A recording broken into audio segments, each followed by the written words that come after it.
Should you get a matte screen protector for your iPad for drawing or writing? Well, to answer that question, I have to show you the pros and cons of having and not having a matte screen protector. So the main reason for using a matte screen protector is it provides that texture, that little bit of extra texture that feels so nice when you're writing or drawing with the Apple Pencil. That little bit of texture also provides that little bit of friction that gives you more control when you are writing on the glass surface, so that your Apple Pencil doesn't slide around that easily.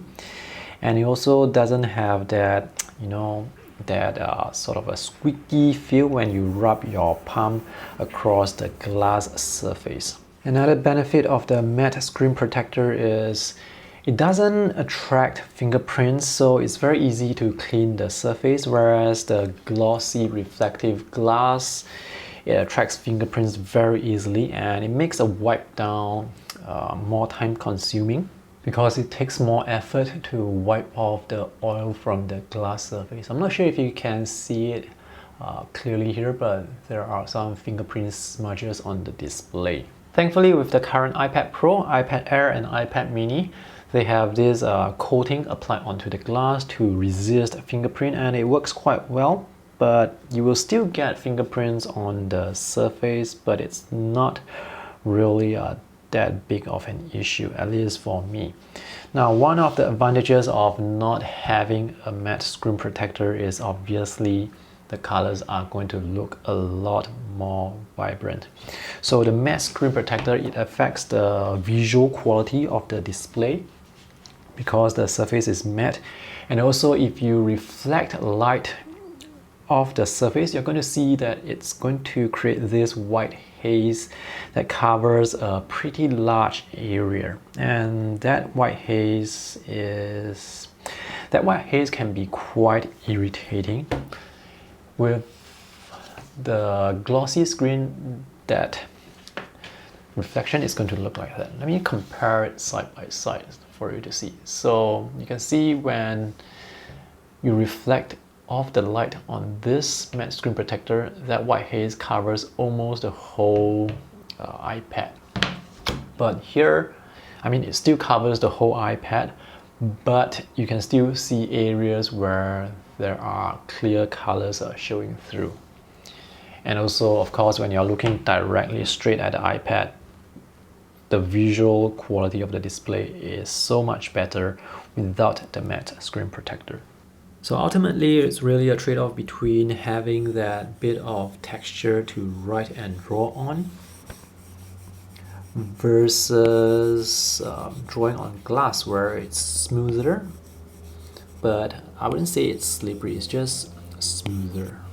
Some people will prefer the better visual quality, some people will prefer the more tactile feel when you're writing and drawing, so it's really a personal preference. In addition to providing that little bit of extra texture, the matte screen protector or any screen protector will protect the glass from scratches as well. I actually have a scratch here on my screen protector and here as well. Exterior of the Apple Pencil is plastic, so plastic against glass, it's not going to scratch the glass.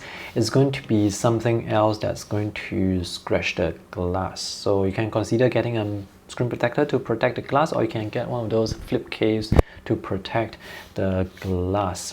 I have been using matte screen protectors on my various iPads over the years, and the writing and drawing experience does feel better. But the one thing that always irritates me is if there are a lot of light sources, and if you're using this outdoors, the white haze, the anti-glare, it can be very distracting to the point that makes it very difficult to see what's on the display. So that's the only thing that frustrates me. But if you're using this indoors, you have control over your light sources, then it's still not too bad. Oh, take a look at the fingerprints on the glass. So when the display is not powered on like this, the fingerprints are very obvious, but When you power on the display, the fingerprints are much less obvious. Some matte screen protectors have a much rougher texture that can wear down the tip of the Apple Pencil much quicker, but it's not a big deal because you can always buy replacement tips for the Apple Pencil. This video is not sponsored by any company that makes screen protectors, but I can still recommend to use some brands that you can check out. The one that I'm using here, this is supershieldz that I bought on Amazon for less than US $10, and that includes 3 pieces of screen protectors, so that's really worth the money. Other brands that I know of are iCares, there's Elecom. I'll put the names of all these brands in the video description below. There is also PaperLike. Speaking of PaperLike, they actually tried to sponsor me, but I rejected them because I don't have it in me to recommend screen protectors that cost more than $30. It's just overpriced. It's just seriously overpriced when you consider, for example, supershieldz that you can get for less than $10 and you get 3 pieces. For PaperLike, you get 2 pieces and that's over US $30. I just don't have it in me to recommend that brand. But that's just me. Many people actually swear by PaperLike. Anyway, you can find a lot of reviews for such screen protectors on Reddit and also on Amazon. I'll put links to the reviews in the video description below. Alright, thanks for watching this video. I hope it's somewhat helpful. See you guys in the next one. Bye!